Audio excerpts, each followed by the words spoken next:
Woodbridge Strikers and Vaughan Azzurri played on Sunday, June 24 in the quarter-final of the League1 Ontario League Cup. 21 feet, Vaughan have to switch goalies with Michael Argyrides replacing Colm Vance in goal because of injury. 57 feet, Woodbridge Strikers 0-1 Vaughan Azzurri, Tomasz Sklublak, Joseph Amato rushes up left and cross from 20 yards is over crowded players in box, but Sklublak stops it to set up 7-yard shot from right that's blasted over goalie Robert Stillo into top left of net. 67 feet, Woodbridge goalkeeper Robert Stillo is shown his second yellow card for handling the ball outside the box.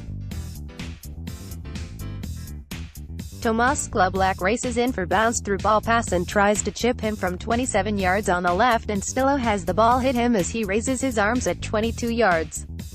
Stillo goes down feigning that the ball hit him in the face, but referee Michael Argyrides sends him off. Stillo had earned his first 7 minutes earlier for dropping an F-bomb at the ref after his goal kick restart before the whistle was called back. 91 feet, Woodbridge Strikers 0-2 Vaughan Azzurri, Jason Mills, Van Harris runs ball down right wing on breakout and centers pass to Mills, who shoots 15-yarder into right side of net beyond goalie Tyrone Williams. Final score, Woodbridge Strikers 0-2 Vaughan Azzurri. Attendance was about 150 on this mild evening with the sun out after a long stretch of rain, especially in the early hours. I counted 10 cards of all colors in this game, 6 to Woodbridge, in a pretty rough contest. The Vaughan goalie switch came about because Colm Vance came out to 30 yards to slide and clear a through ball, and Woodbridge's Stefano Voci flipped over him and caught him with a foot to the face. Vance ended up needing an ambulance, and it was jolting to see him wheeled along the far sideline and behind the net. Whispers throughout the crowd later reported broken nose, but I don't know if that's true. Both teams had many chances to score. The best of them was at 27 minutes when Vaughan's Jarek Whiteman ran upfield on the left and then cut to the center near the end line and, eluding the defenders, took a 15-yard shot off the top of the bar.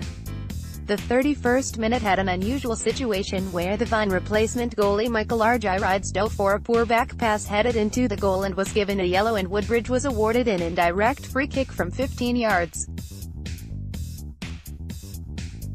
With 20 players squashed into the box, WS Ignacio Musilai skied the ball well over the net.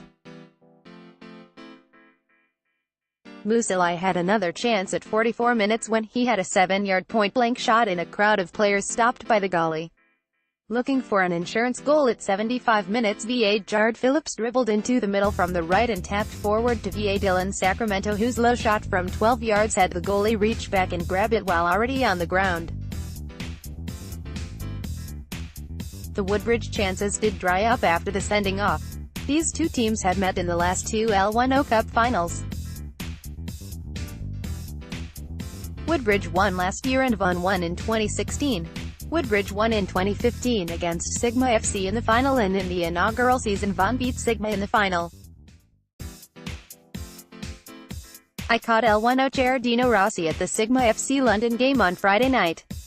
He assured me it was a random draw with tennis bracket play and the only seeding was the preliminary round. 17 teams, remember, of newbies Alliance United and Derby FC getting the play-in game. These teams are very close in the standings. Vaughan is 4-3-0 for 12 points and is 5th, and Woodbridge is 3-2-2 for 11 points, tied for 6th with Oakville Blue Devils, who have one game in hand. Vaughan moves on to the semi-final to play Oakville, who won their match 4-2 in a penalty shootout after a regulation time 2-2 tie against Masters FA. I saw the other quarter-final matches earlier this weekend. On Friday night, Sigma FC were 8-0 winners over FC London. I had seen these two teams in league play earlier this month, and Sigma won a hard-fought 3-0 game, but this game was over in the first 10 minutes with Sigma scoring 3 that quickly. The game was a rather late one, starting at 9 p.m. London is a 3-hour drive away, but it looked like FCL put in 6 players from their U21 squad and still didn't have a full bench. Kyle Walton opened with a penalty kick goal at 3 minutes, and Cadel Thomas 5 feet, 54 feet, 76 feet, Jelani Smith 10 feet, 21 feet, Justin Stoddard 28 feet, and Daniel Jota 83 feet were the other scorers. Jota was a Toronto FC Academy player years ago, and Jelani Smith is the younger brother of Jamal Smith, who was the only winner of the TFC Player Tryouts publicity stunt back in the spring of 2007, battling over 900 trialists for a roster spot on the initial TFC roster. Only lasted until pre-season, and he was back at York University. Now a decade later, they discover Ryan Telfer at York U. On Saturday night, I caught Pro Stars playing against TFC 3. Pro Stars pressured early, but TFC responded with Avram Gorgeous 31 feet PK, Kunle Dadar Luke 45 feet PK, and a Pro Stars own goal at 63 feet caused any suspense to fizzle out. There were calls for more PKs by each team, but referee Braden Crampert wasn't buying it. Gianluca Catalano earned the shutout with a few diving saves. I wanted to say something nice but had to wait until after two teammates dumped the Gatorade bucket on him. I thought he'd at least make the bench at the TFC2 game on Wednesday against FC Cincinnati at the resurfaced Lamport Stadium. He has played in 5 USL games this season, but he answered that he was leaving tomorrow for the University of Connecticut. Head coach Danny Dichio filled me in on a few more players leaving for the NCAA, including midfielder Stefan Yates, who is also going to UConn. Usal Larin went here. Sigma FC and TFC3 will face off in the other League Cup semi-final. I'd read that the final will be played August 4th, but that reference has now disappeared from the L1O website. A TFC official at the Saturday game agreed they can keep their commitment to try to win that before their USSVA season starts. They will not be playing in the L1O second season. Top 8 playdowns for the championship and spot in the Voyageurs Cup aka Canadian Championship. They wouldn't have played because of their MLS team being in it.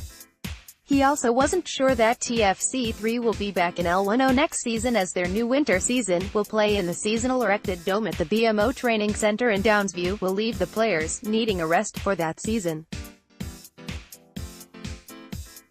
They're an all-teenage team, and the USSDA age divisions will spread them between the appropriate age groups. He is unsure if the TFC2 group will drop to USL Division 3 like many of the other MLS 2 teams.